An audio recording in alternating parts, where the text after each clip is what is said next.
150 IMP questions आपको मैं इस वीडियो में देने वाली हूं, जिससे आपके पूरे 14 चैप्टर्स का रिवीजन हो जाए। 13 मार्च को आप लोगों का गणित मैथमेटिक्स का एग्जाम है, उसमें ये 150 क्वेश्चन जरूर लगा के जाना। क्या पैटर्न फॉलो होता है क्वेश्चंस का, वो आपको यहाँ पे पता चलेगा कि भैया इस पैटर्न के क्वेश्चन लगातार एग्जाम में पूछे जा रहे हैं। इंग्लिश और हिंदी मीडियम दोनों ही मीडियम के स्टूडेंट्स के लिए ये होने वाले हैं और इनका रिटर्न में सॉल्यूशन आपको पीडीएफ में दे दिया जाएगा। हेलो स्टूडेंट्स, कैसे हो आप? मैं परिधि अग्रवाल स्वागत वंदन अभिनंदन करती हूं हमारे सभी कक्षा 11वीं क्लास 11th के एमपी बोर्ड के स्टूडेंट्स का हमारे अरिविहान के इस यूट्यूब प्लेटफॉर्म पर। कैसे हैं आप सभी? तो दोस्तों, जिस घड़ी का आपको बेसब्री से इंतजार था वो घड़ी आ गई है। क्या 150 महत्वपूर्ण प्रश्न, 150 आईएमपी क्वेश्चंस लेकर के मैं आ गई हूं आप लोगों के लिए मैथमेटिक्स के, गणित के। मैं आपको बता दूं कि ये वाले जो हमारे पास में 150 आईएमपी क्वेश्चंस हैं, ये हिंदी मीडियम और इंग्लिश मीडियम दोनों ही मीडियम के स्टूडेंट्स के लिए होने वाले हैं। जो क्वेश्चन आपको हिंदी में मिलेगा वही सेम क्वेश्चन आपको इंग्लिश में भी यहाँ पर मिलेगा।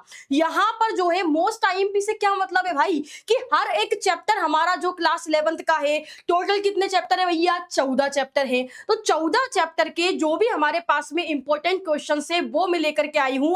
और ये इंपॉर्टेंट क्वेश्चंस इंपॉर्टेंट बने कैसे, कि ये हर साल लगातार रिपीटेडली आपके एग्जाम में पूछे जा रहे हैं। और भैया यहाँ पर अगर आप देखेंगे 150 अगर मैं आईएमपी क्वेश्चंस लेके आई हूं, मतलब मैंने हर एक चैप्टर से 10 क्वेश्चन तो उठाए ही है। अब ये 10 क्वेश्चन इस तरीके से लिए गए हैं कि आपका जो चैप्टर है ना उसमें सारा पोर्शन कवर हो जाए, क्योंकि भैया गणित मैथमेटिक्स एक ऐसा सब्जेक्ट है जिसमें डिजिट चेंज करके क्वेश्चन का आंसर बदल जाता है कि नहीं। लेकिन क्वेश्चन को सॉल्व करने की मेथड, उसका पैटर्न, किस तरीके से क्वेश्चन सॉल्व करा जाता है, ये सारी चीजें तो सेम ही रहती हैं। तो मैं हर एक मेथड पर, हर एक तरीके का, हर एक टाइप का एक एक क्वेश्चन यहाँ पर लेकर के आ गई हूं, ताकि आपका हर एक चैप्टर का पूरा कंप्लीट रिवीजन 10 से 15 क्वेश्चन के माध्यम से हो जाए हर एक चैप्टर में। और जैसा कि आपको पता है 12वीं में क्लास 11th में तो क्लास 12th में तो हम लोगों ने काफी बढ़िया शानदार जो है बच्चों के पेपर गए थे, अच्छा रिजल्ट भी आएगा। तो अब बारी आ गई है क्लास 11th के बच्चों की हमारे साथ में, अरिविहान के साथ में पढ़ाई करने की। टेस्ट कीजिए आप लोग कि ये वाली क्लास जब आप 150 आईएमपी क्वेश्चंस मेरे साथ में यहाँ पर हम सिर्फ डिस्कस करेंगे और इसका जो सोल्यूशन है वो आपको पीडीएफ के फॉर्म में मिल जाएगा। हिंदी मीडियम के लिए अलग और इंग्लिश मीडियम वाले विद्यार्थियों के लिए अलग। तो सारे के सारे क्वेश्चंस का सॉल्यूशन रिटर्न में आपको मिल जाएगा। यहाँ पर मैं सिर्फ और सिर्फ आपको क्वेश्चंस बताऊंगी। इसके साथ ही साथ 13 मार्च को आप लोगों का गणित का, मैथमेटिक्स का एग्जाम है, तो उसके लिए हम आप लोगों को पढ़ाने वाले हैं। हमारे अरिविहान के यूट्यूब चैनल से आप लोग जुड़े रहिए, इसमें लगातार क्लासेस आने वाली है। अभी 150 आईएमपी क्वेश्चंस आप लोगों को दे दिए जाएंगे, इसके बाद में हम सारे के सारे चैप्टर्स को बढ़िया तरीके से पढ़ेंगे। ये हो सकता है कि आपकी 4 से 5 क्लासेस आए, जिसमें हम कुछ चैप्टर्स का बंडल लेकर के आएंगे, यानी कि 1 to 4 चैप्टर करा दिए एक क्लास में, दूसरी क्लास में 5 से लेके 1 चैप्टर तक करा दिया, फिर तीसरी क्लास में 3 चैप्टर, फिर आगे के 3 चैप्टर। इस तरीके से कुछ चैप्टर्स के बंच में हम लोग आपका पूरा सिलेबस कंप्लीट कराएंगे। तो उस क्लास में जरूर आना है, सारी क्लासेस आपको जरूर देखनी है। यूट्यूब चैनल पर डलती जाएंगी, उस तरीके से आप लोग उनको फिर देखते जाएंगे। और 13 मार्च को आपका जो मैथमेटिक्स गणित का पेपर है बहुत ही शानदार सुपर डुपर जाएगा, अगर सारी चीजें आप लोग हमारे हिसाब से फॉलो करते हो तो। पहला चैप्टर जो है भैया हमारे पास में कौन सा है? समुच्चय है, सेट है। ठीक है भैया, अब देखिए यहाँ पर तो ये आपको सेम क्वेश्चन हिंदी में लिखा है तो सेम क्वेश्चन इंग्लिश में भी लिखा है, तो कोई दिक्कत नहीं आएगी। इंग्लिश मीडियम और हिंदी मीडियम दोनों ही मीडियम के स्टूडेंट्स के लिए होने वाला है। सॉल्यूशंस आपको अलग अलग पीडीएफ में मिल जाएंगे। ठीक है, यहाँ पर आप देखेंगे तो हमारे पास में क्वेश्चन थ्योरेटिकल है, थ्योरी में आया है। अब इसमें क्या लिखा है कि किसी एक स्कूल के 400 विद्यार्थियों के सर्वेक्षण में, यानी कि 400 स्टूडेंट्स के का सर्वे जब किया गया तो पता चला कि 100 जो है ना स्टूडेंट्स वो क्या करते हैं, एप्पल का जूस जो है वो पीते हैं। 150 विद्यार्थी संतरे का और 75 विद्यार्थी जो है सेब और संतरा, यानी कि ऑरेंज और हमारे पास में जो एप्पल है दोनों का ही जूस पीते हैं। इस तरीके से हमारे पास में क्वेश्चन आता है एग्जाम में, और फिर बोला जाता है कि बताइए ऐसे कौन से स्टूडेंट्स है जो ना कि एप्पल का जूस पीते हैं और ना ही ऑरेंज का जूस पीते हैं। तो बहुत ही प्यारा क्वेश्चन है ये। अब इसमें हो सकता है बिल्कुल एग्जाम में जब आपके क्वेश्चन आए तो 400 की जगह 200 आपको दे दिया जाए नंबर, है ना, डिजिट चेंज हो जाए। इसके बाद में सेब का रस जो है वो हो सकता है उस टाइम पे मौसम भी का रस बन जाए। तो ये सारी चीजें तो बिल्कुल हो सकती हैं, लेकिन इन क्वेश्चन को सेम सॉल्व करने का जो पैटर्न रहेगा वो तो सेम ही रहेगा। और फिर इसके बाद में हमारे पास में इस तरीके से आपको वेन डायग्राम बनाने के लिए आ सकता है। इस तरीके से आपको अगर दे दिया जाए तो वेन डायग्राम बनाइए। इसके बाद में हमारे पास में अगर मैं देखूं तो चैप्टर 1 से किस तरीके के क्वेश्चन आते हैं कि आपको इस तरीके से दे दिया जाए और बोला जाए कि भैया इसको ना इंटरवल के फॉर्म में लिखो। ये अभी क्या है, ये अभी सेट बिल्डर फॉर्म में लिखा हुआ है, इसको इंटरवल्स में लिख के बताओ। तो इस तरीके का आपको क्वेश्चन देखने को मिल सकते हैं। अब अगर आपको यहाँ पर इस तरीके से इंटरवल में दे दिया, वहां पे क्या दिया था, वहां पे सेट बिल्डर मेथड में दिया था, समुच्चय निर्माण विधि में दिया था, वो बोला था अंतराल में लिखो, इंटरवल में लिखो। यहाँ पर इंटरवल में दे दिया है, वो बोला है कि सेट बिल्डर फॉर्म में लिखो। ठीक है, इसके बाद में हमारे पास में एक क्वेश्चन ये है कि भैया हमारे पास में रिलेशन आर, आपको इसके अंदर आपको क्या लिखने हैं, ऑर्डर्ड पेयर यानी कि क्रमित युग्म लिखने हैं, रोस्टर रूप में आपको इसको लिखना है और कंडीशन दे रखी है उसके हिसाब से लिखना है। इसके बाद में हमारे पास में इस तरीके से दे दिया और बोला कि इसका जो सॉल्यूशन निकल के आएगा ना उसको रोस्टर फॉर्म में लिखो। आप देखेंगे यहाँ पर इस तरीके से आपको एक सेट दे दिया जाता है और बोला जाता है कि इसके जितने भी सबसेट है ना वो लिखो। आपको फॉर्मूला पता है, बहुत ही आसानी से आप लोग इसका आंसर भी कर पाएंगे। ठीक है, इसके बाद में अगर हम आगे बढ़े तो उसने बोला इस तरीके से थ्योरम आ सकती है कि यदि ए यूनियन बी बराबर है ए इंटरसेक्शन बी के तो ए और बी आपस में इक्वल होंगे। ठीक है, इसके बाद में आपको इस तरीके के क्वेश्चन देखने को मिल सकते हैं। बेटा बिल्कुल ऐसा होगा कि यहाँ पर 3 5 7 9 आया है, एग्जाम के अंदर कुछ और डिजिट आ गई, हो सकता है यहाँ पे 4 अवयव थे, 4 एलिमेंट थे इसके अंदर, हो सकता है एग्जाम में सिर्फ 2 ही दे। तो आपको लेकिन याद रखना है कि यूनियन का कंसेप्ट होता है, इंटरसेक्शन का कंसेप्ट होता है, और ऐसे करके कोई भी क्वेश्चन आएगा तो आप उसको बिल्कुल सॉल्व कर पाएंगे। ठीक है, तो हर तरीके के एक एक क्वेश्चन में यहाँ पर लेकर के आई हूँ हर एक चैप्टर में से, ताकि आपका पूरा चैप्टर का संपूर्ण रिवीजन हो जाए। इसमें अगर हम देखेंगे तो यहाँ पर आप लोगों को सेट बिल्डर मेथड में यानी कि समुच्चय निर्माण विधि में A B C D set दिए हुए हैं और फिर आपको बोला है कि भैया ए इंटरसेक्शन बी निकालो, बी इंटरसेक्शन डी निकालो, ए इंटरसेक्शन डी निकालो। तो जब इस तरीके के क्वेश्चन आप लोग कर लेंगे तो मुझे लगता है कि एग्जाम में कुछ भी एक भी ऐसा क्वेश्चन होगा जो आपके रेंज से बाहर चला जाए।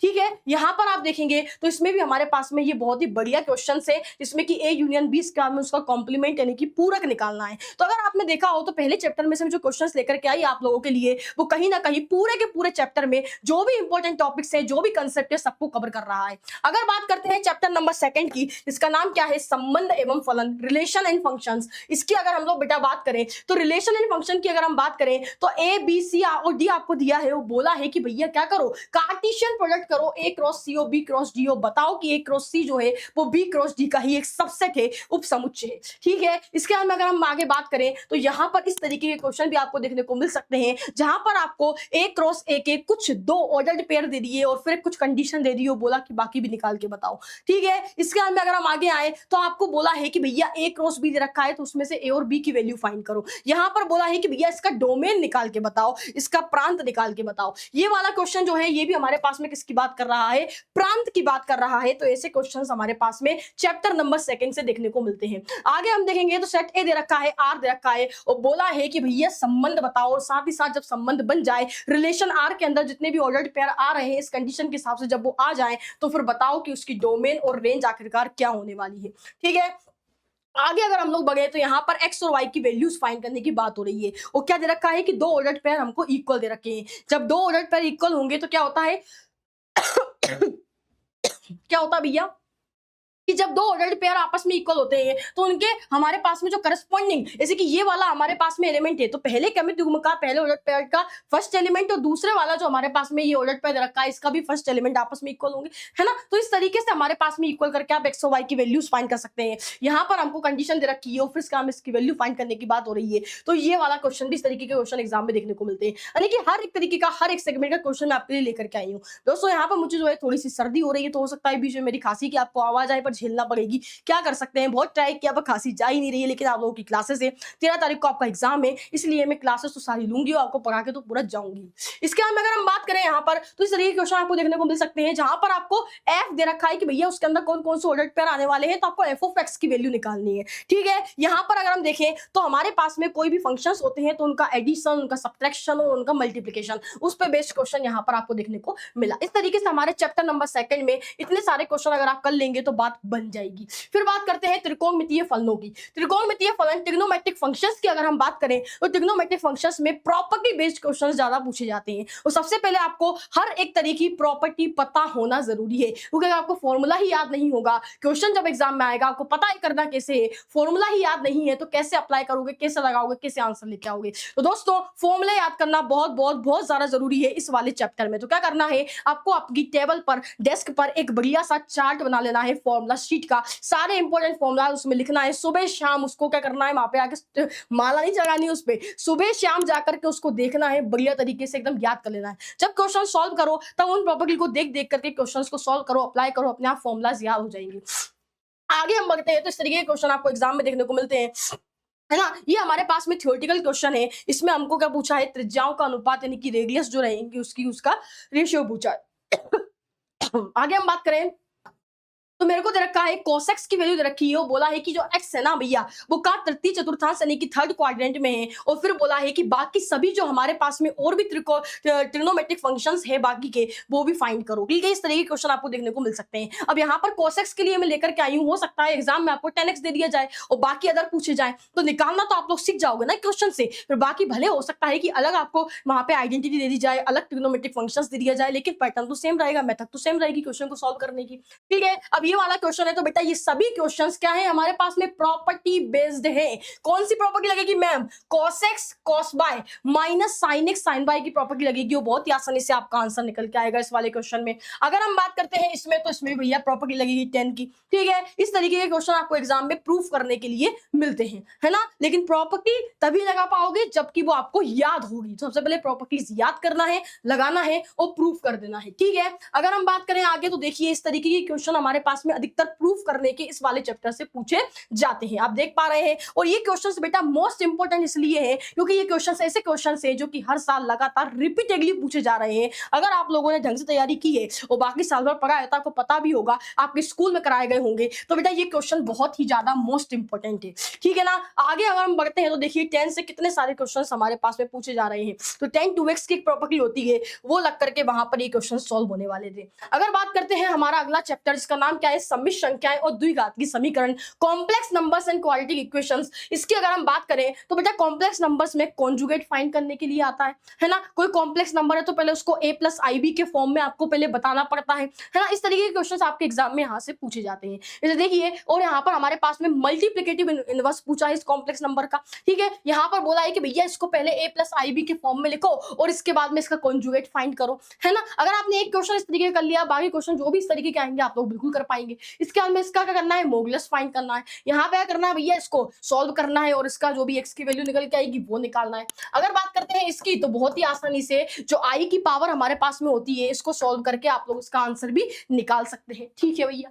आगे अगर हम बात करते हैं तो सबको पता है कि भैया i स्क्वायर की जो वैल्यू होती है वो क्या होती है, मेरे पास में -1 होती है। तो ये वाली बात आपको याद रखनी है। अब यहाँ पे a प्लस आयोटा b आपको दे रखा है तो पहले इसको सिंप्लीफाई करना पड़ेगा, a और b की वैल्यू निकालनी पड़ेगी। इसके बाद में a का स्क्वायर प्लस b का स्क्वायर आप करेंगे तो आपको ये मिल के आ जाएगा। ठीक है, इसके बाद अगर हम बात करें तो देखिए ये वाला क्वेश्चन m की वैल्यू का मान पूछा है। ठीक है, आगे बढ़ते हैं। IM का मतलब होता है इमेजनरी, इमेजनरी बोलते तो काल्पनिक भाग, और RE का मतलब होता है रियल यानी कि वास्तविक। तो यहाँ पर आपको इस तरीके से थ्योरम है जो प्रूफ करने के लिए एग्जाम में आ सकती है। अगर हम बात करें तो इस तरीके से अगर आपको Z1 Z2 दे दिया जाए, बोला जाए कि भैया इसकी वैल्यू फाइंड कीजिए, तो इस तरीके के क्वेश्चंस भी आप लोगों को एकदम लगा लेने हैं। अगर हम बात करें इस वाले क्वेश्चन की तो यहाँ पर इन दोनों को कंपेयर करना है। क्या होगा कि रियल पार्ट रियल से और इमेजिनरी पार्ट इमेजिनरी से करना है और फिर x और y की वैल्यूज फाइंड कर लेनी है। आगे देखिए तो आगे अब हमारे पास में चैप्टर आता है, वो बढ़िया सा बहुत ही प्यारा सा चैप्टर, इसका नाम क्या है, रैखिक असमीकरण, लीनियर इनइक्वालिटीज। ठीक है, अब ये जो चैप्टर है हमारे पास में, इसमें क्या होता है कि लीनियर इनइक्वालिटीज को सॉल्व करने के लिए आता है। ठीक है, तो किस तरीके से यहाँ पर सॉल्व किया जाता है, यहाँ पे रखा है असमीकरण, इनइक्वालिटी दे रखी है और बोला है कि इसको संख्या रेखा पर प्रदर्शित कीजिए। तो जो हमारे पास में नंबर लाइन होती है ना, वास्तविक संख्या रेखा, उस पर इसको प्रदर्शित करने की बात हुई है, जो भी सॉल्यूशन हमारे पास में निकल के आएगा। ठीक है, इस तरीके से हमारे पास में ये इनइक्वालिटी को सॉल्व करने वाले बहुत सारे क्वेश्चन यहाँ पे मैं लेके आई हूँ। ठीक है, अब इसको सॉल्व भी करना है, इसके बाद में ग्राफिकल मेथड से इसको सॉल्व करना है। ठीक है, अब ये वाला क्वेश्चन जो है इसने कंडीशन दे रखी है कि यदि x हमारे पास में इंटीजर है तब बताइए, और यदि x हमारे पास में रियल नंबर है तब क्या होगा, ठीक है। तो इस तरीके से इसकी वैल्यू हमको फाइंड करनी है। अब यहाँ पर आपको इस तरीके से थ्योरेटिकल नंबर में भी क्वेश्चन आ सकते हैं कि भैया क्रमागत विषम संख्याओं के ऐसे युग्म ज्ञात कीजिए जिनमें दो संख्याएं 10 से बड़ी हो, उनका योगफल 40 से कम हो, है ना। इस तरीके के क्वेश्चन भी आपको इसके अंदर देखने को मिल सकते हैं, क्योंकि दो दो मतलब क्या लिखा है यहाँ पे 40 से कम, है ना, इससे बड़ी, छोटी, इसका मतलब वो असमीका है जहां पर कुल मिलाकर के ग्रेटर देन, है ना, less than, equal, greater than, equal, less than, equal, इस तरीके के साइन मिल जाते हैं तो हम क्या बोलते हैं कि हाँ भैया इनइक्वालिटी की बात हो रही है,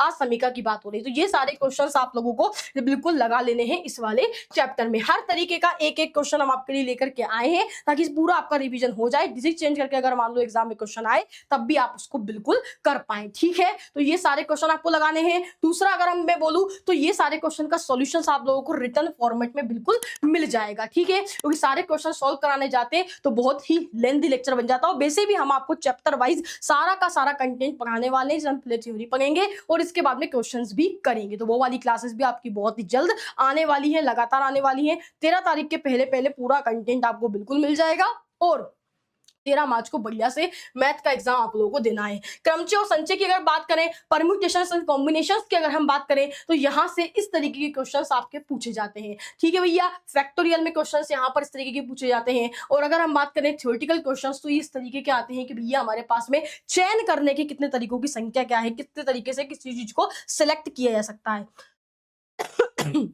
अब यहाँ पर हमारे प्रूफ करने से रिलेटेड जो है क्वेश्चन है, अब देखिए यहाँ पर जो है इस तरीके के आपको क्वेश्चंस क्रमचय, संचय, परम्यूटेशन, कॉम्बिनेशन से मिल सकते हैं। बच्चों को अधिकतर इस वाले चैप्टर में थोड़ा सा कंफ्यूजन होता है किसमें, परम्यूटेशन एंड कॉम्बिनेशन में। तो आप लोगों को बहुत ही बढ़िया तरीके से हम लोग समझाएंगे जब इसके हम चैप्टर के लेक्चर लेकर के आएंगे, ठीक है। और यहाँ पर आप लोगों को फिलहाल मैं भी ये क्वेश्चन जो हम मैं दे रही हूँ 150 मोस्ट टाइम पे क्वेश्चन, महत्वपूर्ण प्रश्न, ये तो बढ़िया से लगा ही लेने हैं, ठीक है। आगे बढ़ते हैं। अब देखिए परम्यूटेशन शब्द ही उसने दे दिया और बोला कि बताइए ऐसे शब्द, चयनित शब्द में यानी कि जो भी आप वर्ड सिलेक्ट करें उसमें क्या होना चाहिए, वोवेल जो है वो सब साथ में होना चाहिए। दूसरी कंडीशन उन्होंने दे दी कि उसका प्रारंभ पी से होना चाहिए और अंत एस से होना चाहिए। तो इस तरीके के क्वेश्चंस आपको इस वाले चैप्टर में देखने को मिलते हैं, ठीक है। इस तरीके से एक और वर्ग की बात उसने कर दी, है ना।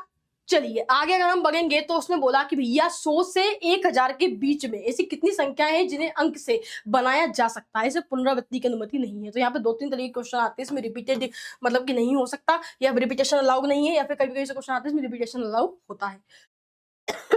तो हर तरीके की कंडीशन यहाँ पर देखने को मिलती है, ठीक है।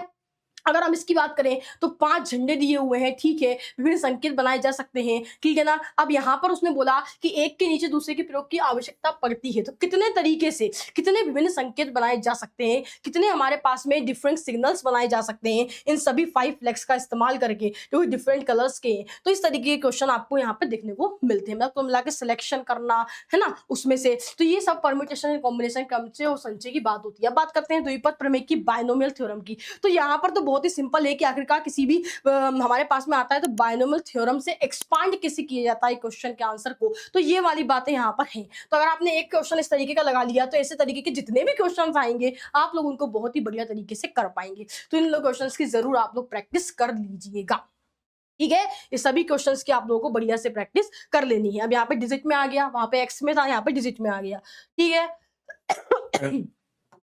थ्योरी में इस तरीके से क्वेश्चन आ सकता है। वैसे उसने बोला कि बताइए कौन सी संख्या बड़ी है, दोनों को करना है एक्सपांड, कौन संख्या बड़ी है उसकी बात वहां पे की गई है, ठीक है। तो इस तरीके के क्वेश्चंस आप लोगों को जरूर लगा के देख लेने हैं। काफी सारे क्वेश्चन मैं यहाँ पे लेके आ गई हूँ, यकीन मानिए कि अगर आपने इतने क्वेश्चन लगा लिए ना तो एग्जाम में इस तरीके का, और मैं तो कह रही हूँ यहीं से कोई ना कोई क्वेश्चन जरूर आ जाएगा।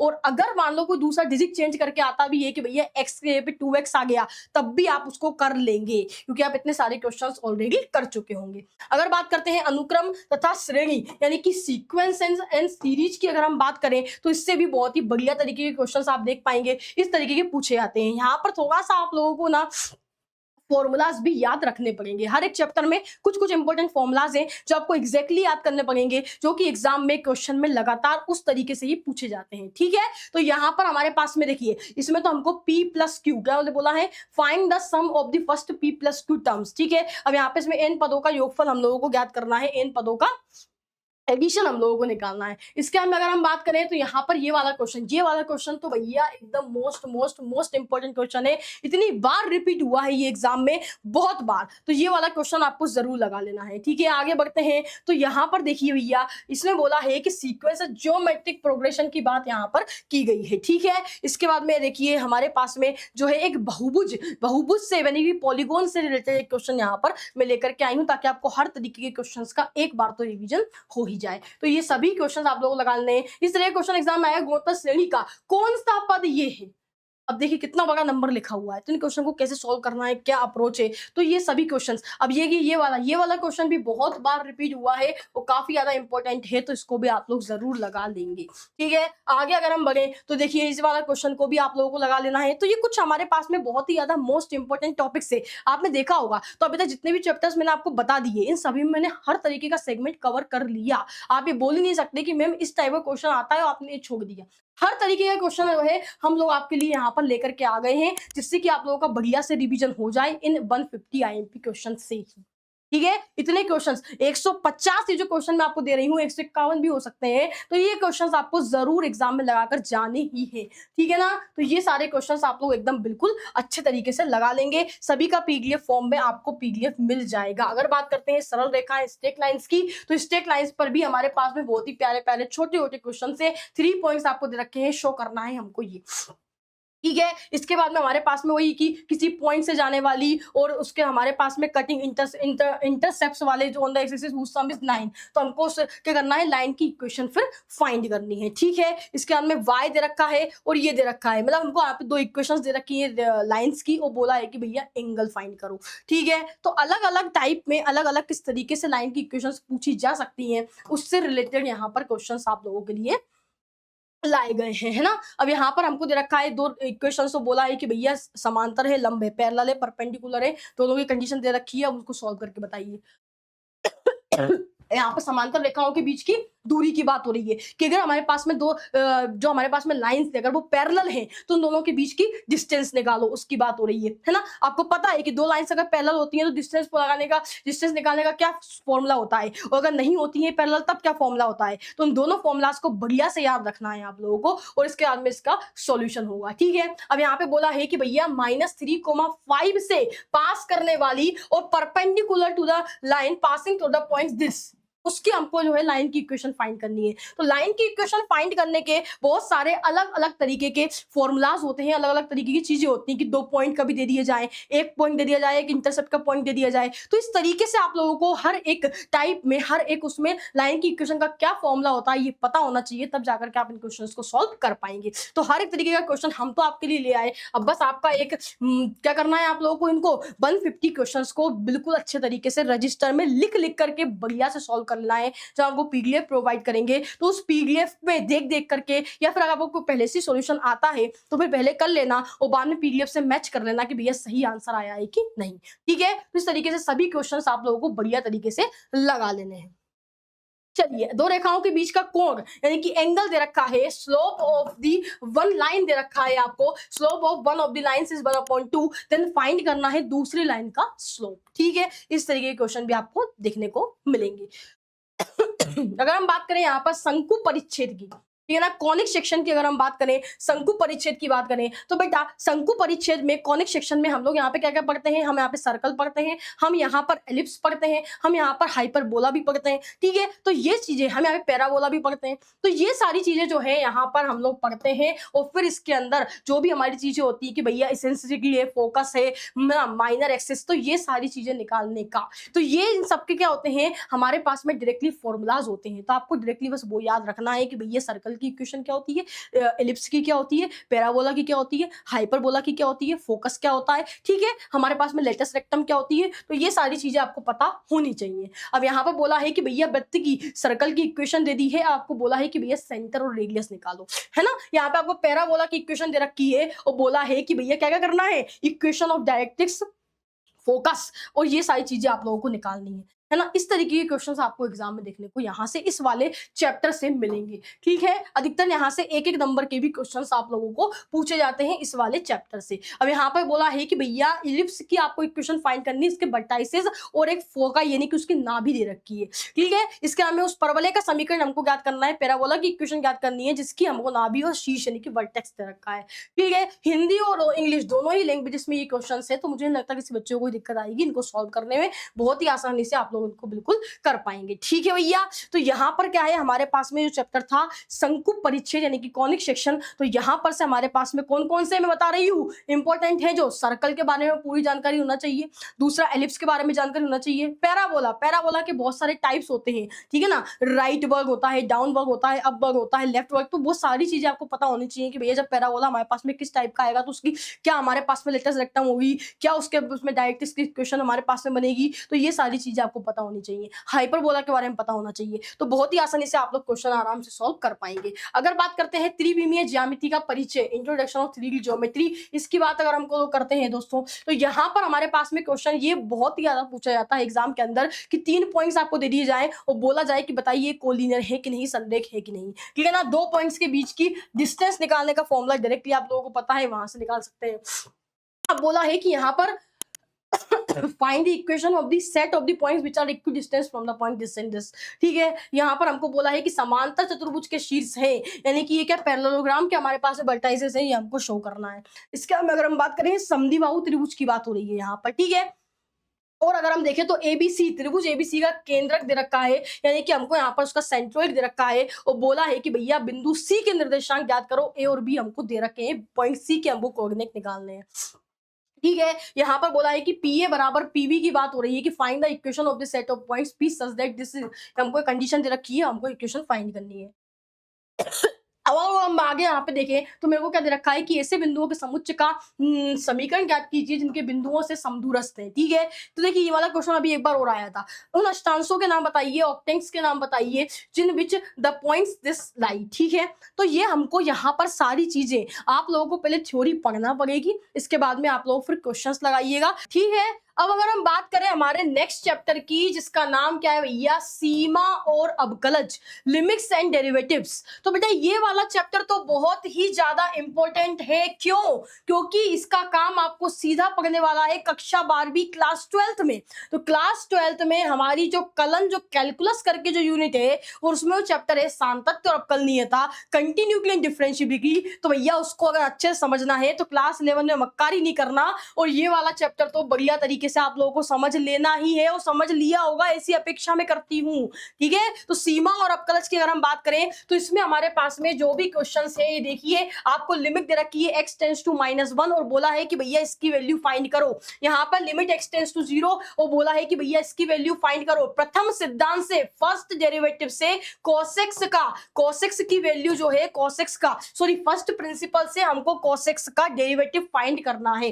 तो इस तरीके के क्वेश्चंस यहाँ पर एग्जाम में पूछे जाएंगे और इस वाले चैप्टर से तो एग्जाम में बहुत ही सिंपल क्वेश्चन आप समझ लीजिए पूछे जा रहे हैं। कक्षा 12वीं में तो बहुत लेवल बढ़ जाएगा इसका, ठीक है। अब बोला है यहाँ पर इसका डेरिवेटिव फाइंड करो, लिमिट दे रखी है और बोला है कि इसको सॉल्व करो। तो यहाँ पर कुल मिलाकर के 2 तरीके के क्वेश्चन, 2 टाइप के क्वेश्चन आपको देखने को मिल सकते हैं। एक तो वही कि डेरिवेटिव फाइंड करो और एक ऐसे क्वेश्चन जिसमें आपको लिमिट दे रखी है, बोला है कि भैया इसकी वैल्यू फाइंड करो। लेकिन उसमें भी अलग अलग टाइप के, है ना, अलग अलग हमारे पास में कोई संख्याएं अगर लिखी है या फिर हमारे पास में ट्रिग्नोमेट्रिक फंक्शंस आ गए हैं, है ना, इस तरीके से इक्वेशंस, क्वाड्रेटिक इक्वेशंस आ गई हैं, है ना। तो इस तरीके से अलग अलग तरीके के फॉर्मेट के क्वेश्चंस आपको देखने को मिलेंगे, है ना। तो ये इस तरीके के क्वेश्चंस जो है आप लोगों को बिल्कुल लगा लेने हैं। अगर हम बात करें इस वाले क्वेश्चन की तो बोला है क्या कि f of x limits x tends to 1 f of x is equals to f of 1 दे रखा है, a और b के क्या संभव मान है वो हमको निकालना है, पॉसिबल वैल्यूज निकालनी है a एंड b की। अगर हम बात करें इस वाले क्वेश्चन की तो इस तरीके से हमको प्रथम अवकलज के सिद्धांत से फर्स्ट प्रिंसिपल से हमको इसका डेरिवेटिव फाइंड करना है, ठीक है।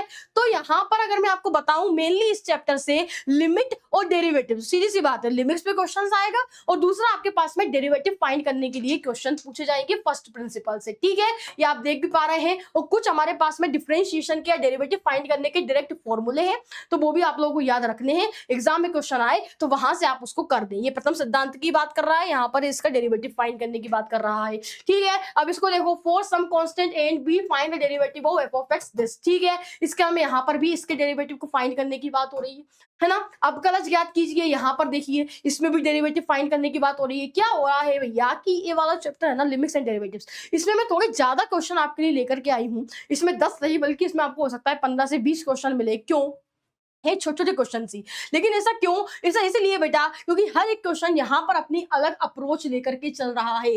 हर एक टाइप का क्वेश्चन अलग तरीके से सॉल्व हो रहा है। इस वजह से आपको इतने क्वेश्चंस तो इस वाले चैप्टर में लगाने ही चाहिए। अगर हम बात करते हैं नेक्स्ट चैप्टर, इसका नाम क्या है? सांख्यिकी, स्टैटिस्टिक्स की अगर हम बात करें तो यहाँ पर बेटा 2-3 चीजें आती हैं, मीन है ना, मोड और मीडियम, ठीक है। तो ये चीजें आप लोगों को यहाँ पर जो है इसमें समझनी है। जैसे mean deviation, find the mean deviation about mean for the following data, ठीक है। तो आप लोगों को यहाँ पर मीन, मीडियम और मोड निकालने के जो फॉर्मूलाज होते हैं वो अच्छे तरीके से याद कर लेने हैं। फिर कैसा तरीका का क्वेश्चन आएगा आप उसको बिल्कुल कर पाएंगे, ठीक है। कहीं कहीं आपको फ्रीक्वेंसी दी होगी, यहाँ पर आपको marks of number of students का डेटा दे रखा है और बोला है कि मीन डेविएशन फाइंड करो। यहाँ पर इसने बोला है भैया कि find the standard deviation by shortcut method of the following distribution, यानी कि लघु विधि से निम्नलिखित बंटन के लिए मानक विचलन ज्ञात कीजिए। तो हर तरीके का क्वेश्चन मैं आपके लिए लेकर के आ गई हूं। यहाँ पर देखिए हमको इस तरीके से डेटा दिया हुआ है, आंकड़े दिए हुए हैं और बोला है कि माध्यिका द्वारा माध्य विचलन ज्ञात कीजिए, mean deviation about the median of the for the following data, ठीक है। फिर यहाँ पर हमको मानक विचलन यानी कि मीन डेविएशन की बात हो रही है वो निकालना है, फ्रीक्वेंसी दे रखी है। यहाँ पर हमको बोला है कि भैया प्रसरण, आंकड़ों के लिए प्रसरण व मानक विचलन ज्ञात कीजिए, है ना। Find the variance in standard deviation of the following data. तो इसके लिए आपके जो भी इंपॉर्टेंट फॉर्मूलाज होते हैं वो सब आपको पता होना चाहिए और बहुत ही आसानी से आप लोग फिर क्वेश्चंस को सॉल्व कर ले जाएंगे। अधिकतर आप देखेंगे ना तो क्वेश्चन जो है वो इस तरीके की आएंगे। यहाँ पे हमको रेंज दे दी कि 0 से 10, 10 से 20, 20 से 30, 30 से 40, 40 से 50, 50 से 60 में क्या क्या चीजें है, ठीक है। तो ये चीजें आप लोगों को अच्छे से समझ में आनी चाहिए। पहले क्वेश्चन को बढ़िया तरीके से पढ़ना है, इसके बाद में ही उसका सॉल्यूशन करने के लिए जाना है कि आखिरकार बात किसकी हो रही है।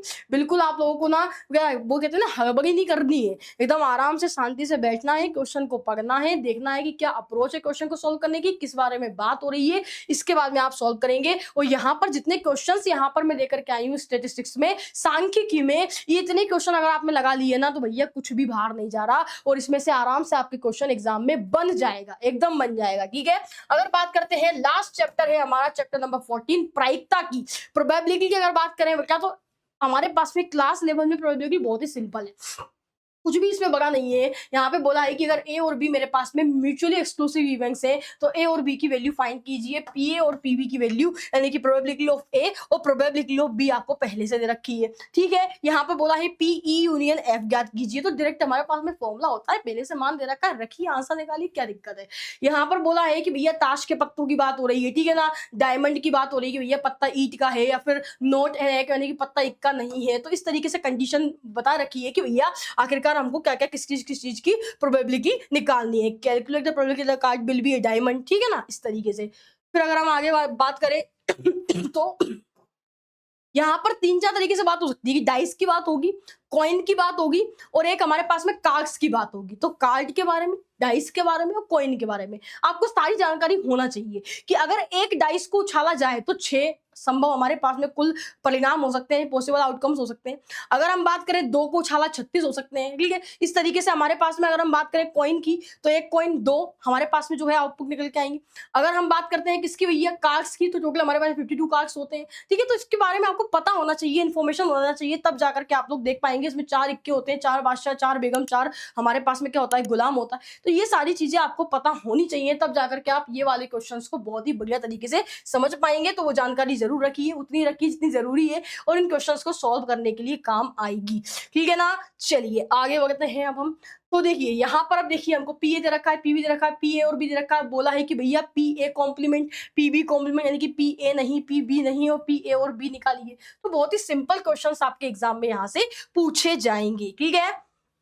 चलिए देखो ये तो बहुत ही सिंपल सा क्वेश्चन है भैया, कर लेंगे, आराम से कर लेंगे। और इस तरीके से हमारे जो 150 आईएमपी क्वेश्चंस में लेकर के आई थी वो यहाँ पर अब खत्म होते हैं, ठीक है भैया। तो यहाँ पर हम लोगों ने क्या करा, कि हमारे जितने भी टोटल चैप्टर्स है कितने हैं, 1 से लेकर के 14, टोटल 14 चैप्टर्स हमारे बनते हैं। और इन 14 चैप्टर्स में से चुन चुन के आप समझिए कि मैथमेटिक्स गणित जैसे सब्जेक्ट में क्वेश्चंस को सिलेक्ट करना, आईएमपी क्वेश्चंस को ढूंढना बहुत ही टफ टास्क है, क्योंकि डिजिट चेंज होते ही, थोड़ा सा पैटर्न चेंज होते ही क्वेश्चन का आंसर, सॉल्यूशन, वैल्यू सब चेंज हो जाती है।